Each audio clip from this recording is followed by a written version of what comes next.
right, construction champions, it's your host, Ron Nussbaum, and we're here burning down the house on what is your construction business, what is your life, everything that has to do with you being successful in construction. That's why it's the Construction Champions podcast.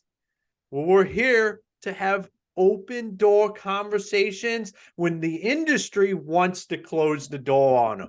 See, I'm mixing it up. We're still burning down the village, or the house. Now, I said village there. It could get a little complicated, but we're burning down the house. I'm super excited for today. We have a great guest. Justin, it is great to have you here today. Thank you so much, Ron. I'm very excited to be here. Love the energy. Villages, they're just a bunch of houses. That's all they are, just a bunch of houses. And we're trying to do this at scale. We're trying to help everybody out there burn their house down so they can build that brand new house on a solid foundation, which is your construction business. So, Justin, why don't you let all the construction champions out there know who you are and what you do and what got you here? Absolutely. So name's Justin Neagle, worked for Spot Migration. We do IT and cybersecurity for the AEC space. So anybody's building anything, if it's a house, if it's a tower, if you got to design it, whatever it is, we are all about it. And we run a podcast similarly to yours there, Ron, but ours is called Building Scale. So we talk about how you use people, process, and technology to build scale in your AEC business. We love builders. We love the built world. We love dirt. We love it all. Just give it to us. Burn the house down, build the house back up, whatever we got to do. I'm about it. So that's it. That's me in a nutshell. Awesome, man. Well, I'm excited for today, and we're going to get right in there. I'm going to ask the $1 million question, and that is, what makes a construction champion? For me, it's all about bringing others with you. So let me break this down. So when you think of going from good to great, how you do that is when you bring others with you. And I think that construction is exactly that. It's one of the most collaborative businesses in the world. Obviously, you have your team internally. If you're a GC, a sub, whatever you are, that you're building with other people, with your hands. You're dealing with your back-end people at the office. You're also thinking with other trades. You're dealing with architects. You're dealing with engineers. You're dealing with all these people, developers. If there's a owner's rep, you're dealing with all these people. So there's massive collaboration, but that's how you build great things, with other people. And if you can build other people up while you're doing it, that is the epitome. That's the apex. That is Mount Everest, if you will. I love it, man. We might be a collaborative industry. So you said something I think collaboration is where the industry needs to go. I don't know if we're there. Like, I think when I think about even builder comps, right? Like the concept of builder comps is to collaborate, right? Yeah. Like you got communication is a huge issue that obviously you are snuffing out as you go through this wonderful journey of yours. And I think that doesn't end with just the communication, collaboration of ideas. Hey, like if you need to build something outstanding and great and amazing, you just need to bring others with you. And that's it. And I think building people up, as we've interviewed, I don't know, hundreds of CEOs of all kinds of different companies in the AEC space, almost every one of them will tell you people is the biggest of the three when it comes to scalability. You have to get good people in the right seats, right? Great people, right seats, right people, right seats, if you're EOSer.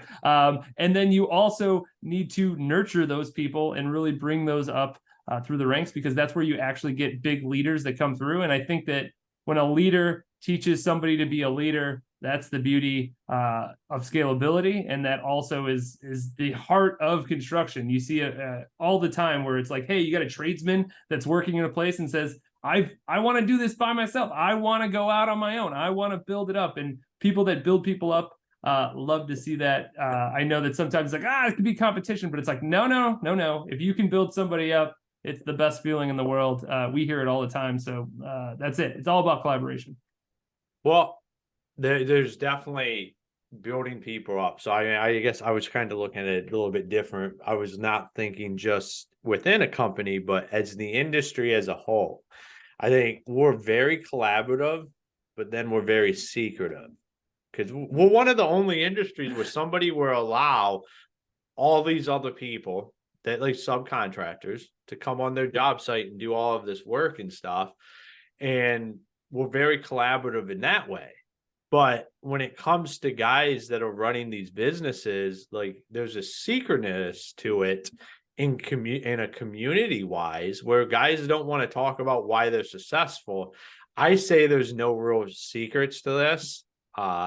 We just feel like there are as an industry. But what I take it, you're talking more about the collaboration and growing people within your company. Is that correct? I definitely was talking more about that, but both are true, right? I do agree with you that there's this. I can't give my trade secrets away. Right? I can't give my my little golden nuggets, the secret sauce, if you will. But I agree with you. I think that if you break down any business really, but if you break down a construction company, you know how to do it great. Like it's written. It's not, there's no like magic to this at this point that hasn't been discovered. There are tons of books, there are tons of podcasts, there's so many ways to learn the secret sauces that like you're not gonna like not do well because of that. Like that's not gonna be the reason why. It's gonna be possibly that you don't have the right mindset, you're not bringing people with you, or you could have bad partners in regards to like trade partners or like people that you're working with. There could be bad collaboration because your partners are not good collaborators. That's a possibility. But in regards to the secret sauce, there is this, I want to keep it to myself, but like you're not keeping anything to yourself that's so unique that it can't be found just literally by a simple internet search, in my opinion. Hey, amen to that. I believe the same thing. We both have podcasts that, I mean, it's not like we do this stuff to get this information out there. So how do we bring along the people? If you were talking to a guy that he's growing this business, he wants to continue to grow and he wants to do it right. Like, how does he do that right? I think, and I say this all the time, it's about caring, right? It's about caring for your people, but still holding them accountable. I think that there's too much one way or the other a lot of times, and you have to find that balance of like actually caring, actually giving a shit, right? You have to actually care, but then on top of that, like that doesn't mean they can do anything, right? You do have to hold accountability. There should be metrics that you're looking at when you're driving. So if you're an EOS company, driving towards scorecard numbers, or just having any kind of KPIs that exist. I know that sometimes this gets overwhelming, but like the only way that you can get better at something is if you track it and grade it. Like that's the only way you get better. And like I think that when you see true leaders do this, they are taking, hey, we're starting here. Wherever that is where it is. Like we're already in, we're together. We're in this together, but we're going to get better. And like we are going to drive that up. And we're going to do that by grading it and by tracking it and doing that. But on the way, I want to support you in any possible way I can. If that's helping you get your head right, if that's helping you, hey, you need to leave at 4, whatever the things are. There's lots of different ways that you can support people and talking to them. Again, when you actually care and you actually find out about them, you'd be wild. What actually happens then? Like what the result is when you start actually caring and putting metrics in place. They seem opposites, but they're not, because great people want that. They want to know how well they're doing. They want to be, hey, I want to make sure that I'm on top of my shit. Like that's just the way it works. And when you find those people, you got to nurture them, man. Like that's just the way it works.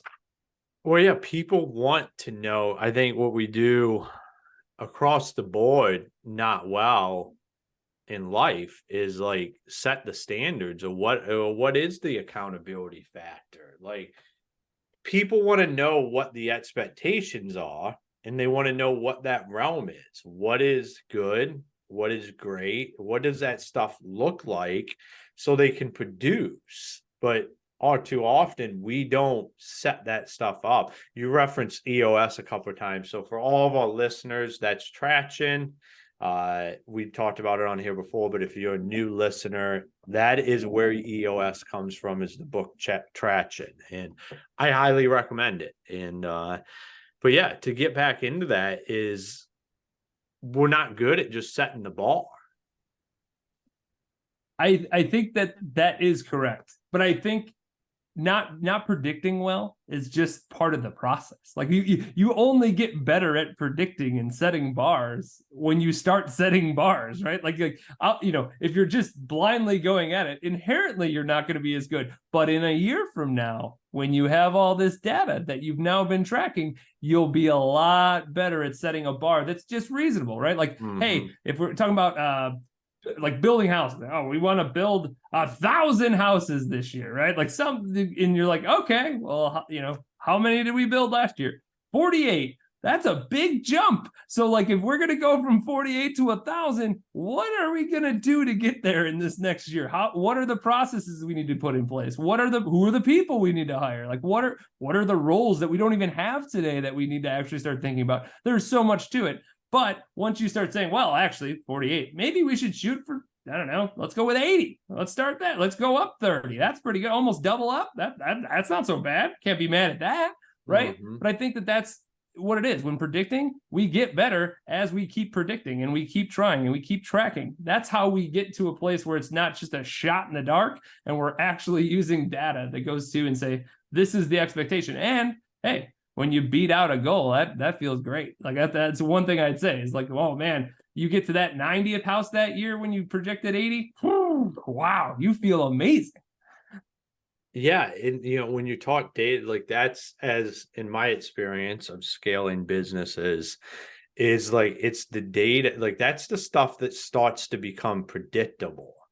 Like then you understand, like if I do this, it turns this on and this happens.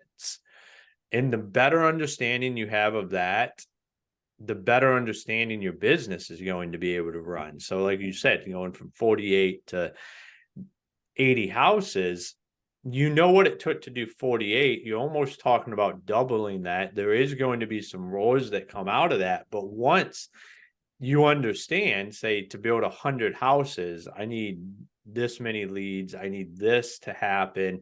This is how everything unfolds. This position opens up. This person has to start to do this. Like that's predictable. So then you can go from like 100 to say 500, because now, if I turn this lever, this happens. I need to hire these people. You can be proactive with it because you can start immediately saying, this is the size of company we need to be. So if you don't understand the size of company you have to be to build the 80 houses instead of the 48, you can't go chase that down, because you need to immediately start hiring and running your business like you're the company that is building 80 houses, because that's how you get there. Yeah, 1,000%. I think a lot of people get very hung up on like data and like tracking it because it can be a pain in the ass at times, right? Like it just can be. But the value that you get out of it, to your point, like, hey, how many leads do I need to build one house? Like how many leads do I need to, get, 5? And then, when you're thinking about scaling stuff, it's like, well, say it's 100 calls and 100 calls get me a lead and it takes 5 leads for me to get, one deal done, right? It's like, okay, so then every week, theoretically, if we got a guy that's making 100 calls a day, you would get yourself a house to be, a contract for a house, right? But it's like, well, how do I scale that?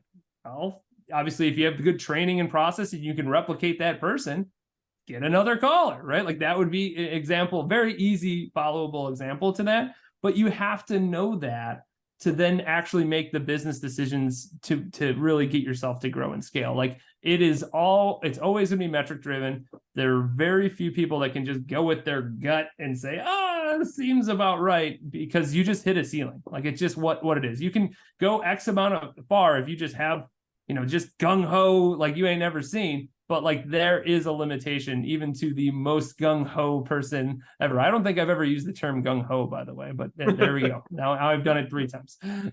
Well, I think, but that's what we end up doing, is we just get out there and we don't pay any attention to any of this stuff. And to me, that's what like fascinates me about it, is like it's literally becomes a science. Like that's why I say a lot of times, like, you're just in business. We just happen to do construction work. Like we all too often treat a construction business different than any other business because it's construction. Now, in my experience, that's a mistake. It's just a business. And if you can understand these metrics and these data points, it allows you to get to where you want to be, whether that's a revenue number, an income number, anything. And it allows you to be able to turn that on and off at any point in time in your life to say, this is where we're at, this is what happens. And then when you get there, you just get better. Like that guy that's making 100 calls, what if he could, he's getting one appointment. What if he can get that to 2? What if you can increase your closing percentage from, instead of 1 out of every 5, you get 1 out of every 4? You start to drive these numbers that increase growth even more rapidly because you get really, really good at your processes within the metrics. 1000%.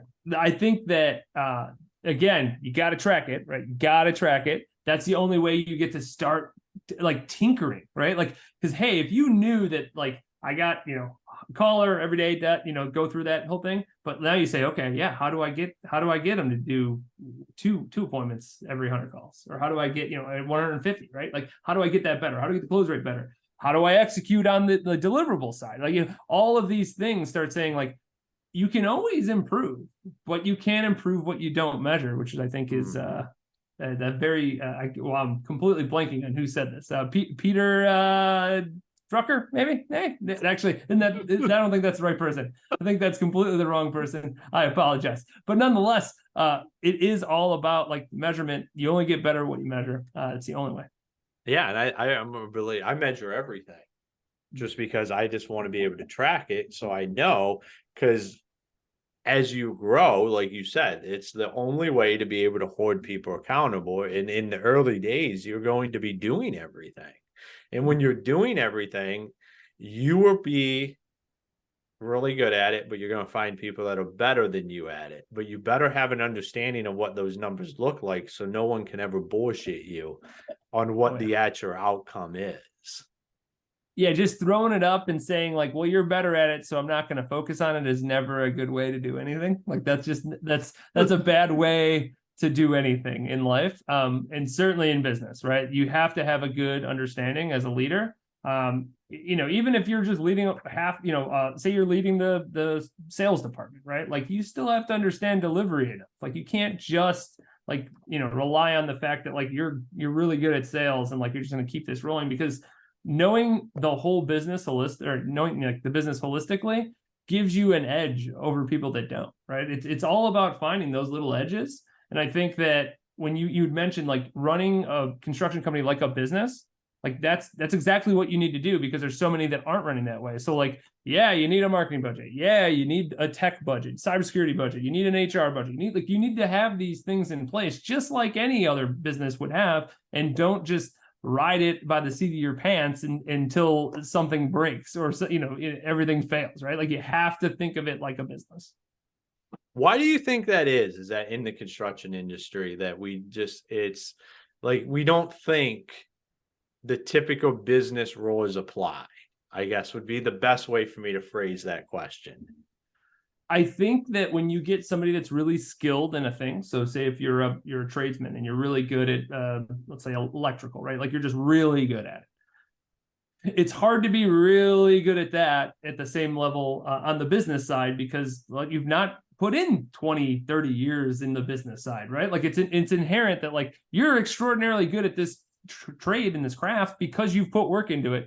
But in general, a lot of owners come from the trades in some way, shape, or form, which is great because they need to know what they're doing. Like they need to have a good idea of what the product is, but they then lack that business knowledge because they just haven't had the experience with it. So for me, I always say, I'm like, oh, you need to just consume as much business knowledge as you did when you were like coming up through trade school, or you're coming up like the first 10 years of your career, like, laying pipe or hanging drywall or whatever your trade is. Like, think of it that way. It's the same thing. Like it takes time, it takes experience, it takes like trying to learn more stuff. And I think that once you have that expertise in that, you're like, well, I know exactly how to do this job. And it's like, that's great, but that's only part of the business. The other part of the business is the running of the actual business, not just the service you deliver, which again goes to HR issues that are pain, technology issues that can be a pain, like all of those things, they're still there. If you choose to not focus on them, that doesn't make them disappear. They're just there and they're just not being run well.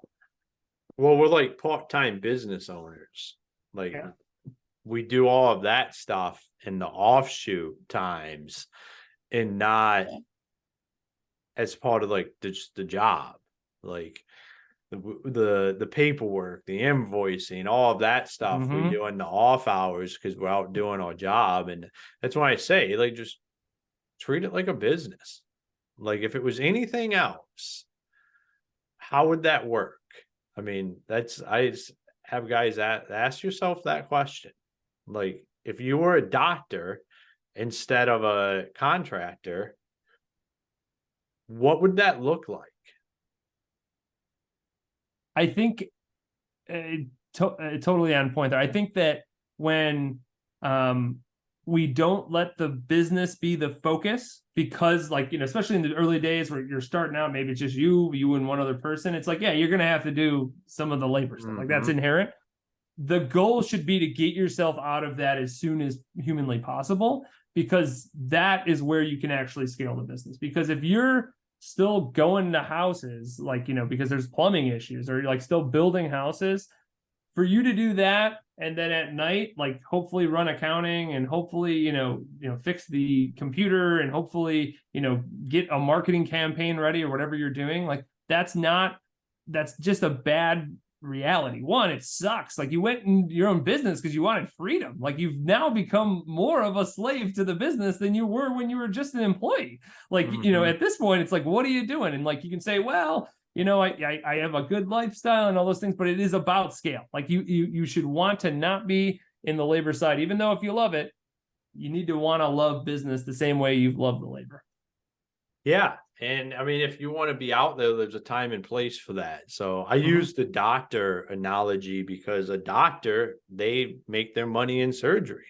You could say the same thing about a really, really good contractor or builder, like they make their money in that. So if you want to look at it that way, is I make my money being out there actually hammering the nails and doing that stuff. A doctor has a doctor's office and a whole team around them that does the other stuff because they still have to be in surgery. So they're still splitting it. Doctors still help run the business, but they have people that do the accounting. They have HR, they have marketing, they have receptionists, they have this whole support staff that allows them to go do that. So like they built that up to where they can go spend if surgery is where they need to be at, because that's where they're going to make the most money and what they want to do because they became a doctor. You can't not have a support staff because you can go be a doctor and not own your own practice. It's the same thing. You can just go punch a clock and be a doctor, or you can build a support staff that allows you to be great at what you do. And that's what you have to look at it is like any other business, any other practice, anything else out there, there's support that gets built and there's information that you have to have. And we shouldn't be afraid of that. Agreed. That's the other side of it. If you are going to be in the field and that's the thing that you know that you need to be because it's going to actually give you the highest leverage for your company, then you got to have somebody on the other end that's taking care of the business. It can't be an afterthought. Somebody has to be focusing on it. There can't be any afterthoughts. I think that's the main thing of the conversation today is that you have to be proactive in any outlook, anything that you do. You have to have a proactive outlook to be able to have accountability, to be able to have an understanding of the numbers. You have to be thinking about the future to be able to backtrack and say, this is where we need to go.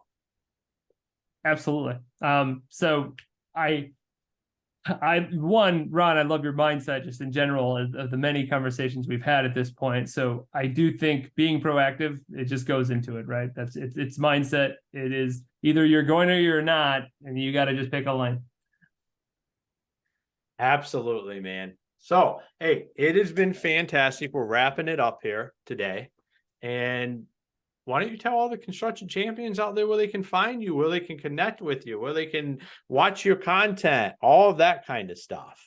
Absolutely. You can totally find me on LinkedIn. I'm a LinkedIn-aholic. Justin Neagle. That's Neagle.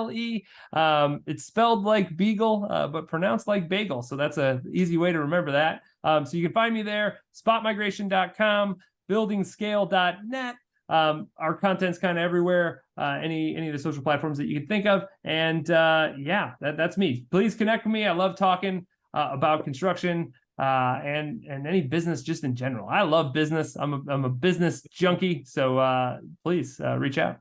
Awesome, man. Well, thank you for taking the time to be on the show today. Absolutely. Thank you so much, Ron.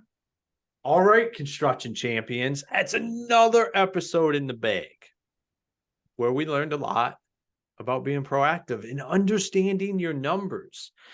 I think it's stuff that we talk about all the time and can really kind of go in one year out the other. Like, yeah, that sounds good, but I got to go run this estimate and then go put this staircase in later today. So maybe not, maybe tomorrow.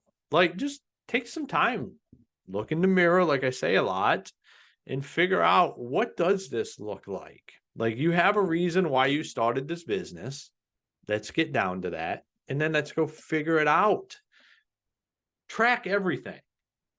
I used to do it. I still do it. Anything that I am doing, I track the numbers on it. So if that's reaching out to people, running sales calls, doing like I do, you just track it. Make that a habit.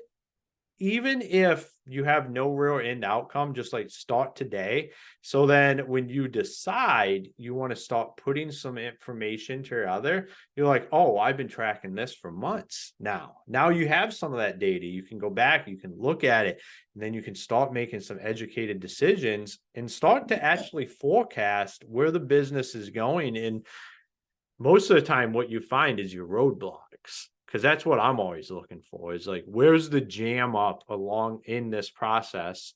We know it's me, but where is the jam up that I can relieve? So, all right, construction champions, until next time, go be the champion you were meant to be. Hey, construction champions, it's your host, Ron Nussbaum here, and I want to talk to you about how you can automate all of your marketing. We've had so many people on here talk about getting the systems in place. Well, we have partnered with Build 12 and Construction Champions podcast. Les O'Hara, the founder, what really excites me is his 30 years in the industry. And now he's built a system to be able to nurture your leads and continue to utilize that. I personally use the system myself. Build 12 is absolutely amazing. There's a lot of value in there, and it's a way to start getting away from Angie's List and all of that kind of stuff and start actually creating your own leads every day and have a system for them. So go on our website, check out the show notes, go check out Build 12 and what it can do for the front end of your business today. It's absolutely amazing. I highly recommend going and meeting with Les and his son, Devin, and talking to him about what they built for their own business, so the rest of the industry can take benefit from that. Here on Construction Champions, we're all about helping each other out. And what is better than contractors helping contractors? I say nothing. So let's go take this to the next level. Go check out Build 12. If you have any questions, feel free to reach out to me or Les or his son, Devin. We're here to help. We want to continue to grow the industry.